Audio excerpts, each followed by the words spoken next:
Hello everyone, welcome back to Dark Souls 3 for one day. It's been a while. For me, I haven't made a video on Dark Souls in nearly a year. At least on Dark Souls 3 anyway.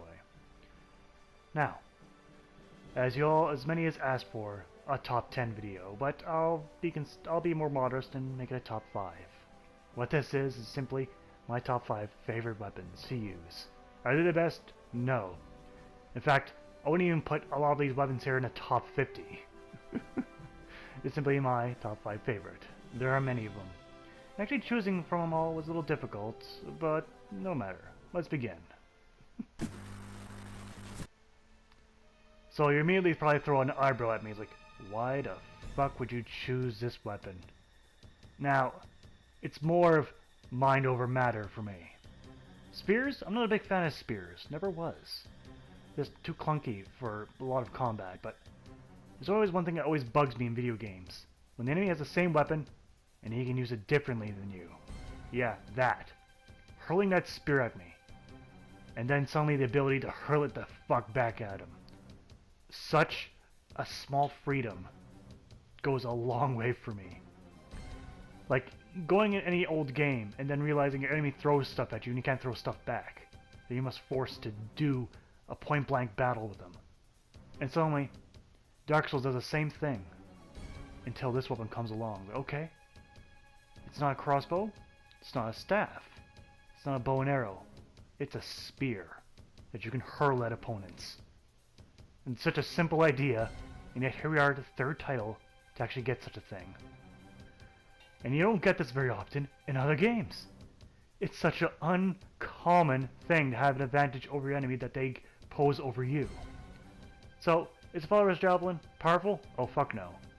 Is it great? No. Is it awesome to use? Of course it is. It always will be, in my opinion.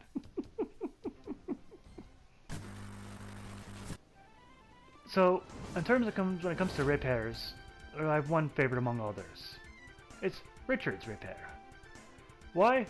Well, it's more flashy than anything else, and that's what I love about these weapons. Of course, you could take about Deathstalk, which arguably could be the best, but I just love to use Richard's one. Just that stance alone, that flurry of strikes into your opponent.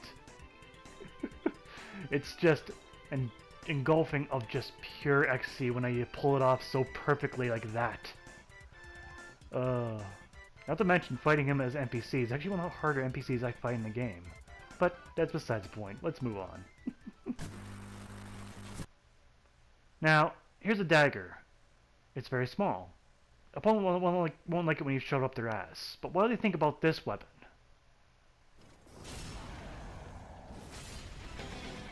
So yeah, Astora's Greatsword. Well, it's actually an ultra greatsword. It's beyond the greatsword category, despite it looking like a plain greatsword. There's nothing simple about that. I love this giant weapon. When it comes to giant swords, this is by far my favorite. Not only does it look attractive, like it looks like a longsword taken way too far. The special move, you charge like a spear. It's absurd. I love it. Absolutely love it. Does excellent damage too for this kind of weapon. I did mention when I did review it, it's one of my favorites, and this now you know where it's actually placed. It's my third favorite. Is it the best of all the ultra great swords? Oh fuck no. There are much more powerful ones. But this one I simply like its looks and how it behaves. Even though you swing it around like it weighs like 50 pounds when it clearly doesn't. I think it only weighed probably what, 20? Sort of that length, and not to mention how brittle it'd be. Ugh, I don't even want to think about it realistically again. Moving on. Now, here's a weapon I actually didn't talk a whole lot. This is a weapon I use the most out of my playthroughs. Anyone who actually met me online just you'll see me using this weapon more than any other one. So when I talked about, my third video? Yes, the Dreadblood Greatsword. But even though I upgraded my style since that video, I didn't feel a need to make it again because I got all my points across in that video. It is truly a jack of all trades for a strength build. You got base strong damage, I think it was lightning and magic, all in one rolled in one blade, and you can still apply other gems to that after the fact. Like that's that's OP in my opinion. That's why I use it the most. But funny enough, didn't talk about a whole lot, did I? Oh well, still love it. Yeah, you saw this coming. You all saw this coming. I know you're rolling your eyes. Don't you fucking judge me. I've been playing this franchise for too damn long. There can be no other weapon at the first place. There's only one weapon that deserves to be at the first place for me. It always will be. When Dark Souls is remastered, I will still be wielding the Sunlight Straight Sword. Although I probably won't have any special abilities. This is where I'm at my most comfortable. A straight sword. I'm not into the big flashy weapons. Never was. They're too clunky, too cumbersome. Even though my opponents beat me in range, I'd rather dodge around them and stab them in the back repeatedly, or strike them with a flurry of blows. This is where I'm most comfortable, with simply a straight sword. The Sunlight Straight Sword fulfills all of these needs, and then some. But now, I want to talk about the Sunlight Straight Sword's actual stats, the only weapon in this video that I will talk about. Originally, it was mainly a strength and dexterity build. And the devs thought, okay, that's too OP. Let's change it to a heavy faith one. Now, when I was done my reviews, I kind of rejumbled myself into more of a faith character like I usually am. Now this weapon got even stronger for me. So yes, when it comes to amazing range and having the abilities of my enemies, the Father's Javelin fills all of this, and puts a smile on my face. When I want to fight with more class in PvP, I'll take Richard's Repair any day. Even though it might not be the best choice. I still love to use it, regardless, even if my opponent knows its moveset all too well.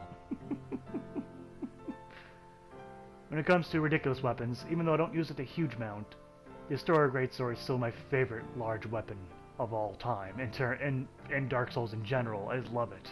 Absolutely love it. And of course the Dreadblood Greatsword, the weapon, the unsung hero on my side, as it's pretty much a lifelong companion in this game. And if I ever return to it, I'll be sure to swing it around yet again. And of course, the Sunlight Straight Sword, the hero who we all know, and will continue to revisit in the remaster. And that concludes my top 5 weapons of Dark Souls 3. If you're a bit disappointed by my 1,000 subscriber milestone video, well, that's unfortunate. For me, actually, this took quite a bit of extra time than I wanted to make, and cut it a bit closer than I wanted, but nonetheless, it is done, and this might be the last video I make on Dark Souls 3, perhaps. I have no clue, but it seems to be the case, for at least for the time being. And I'll just doze off in this scenery again. Take care, everyone.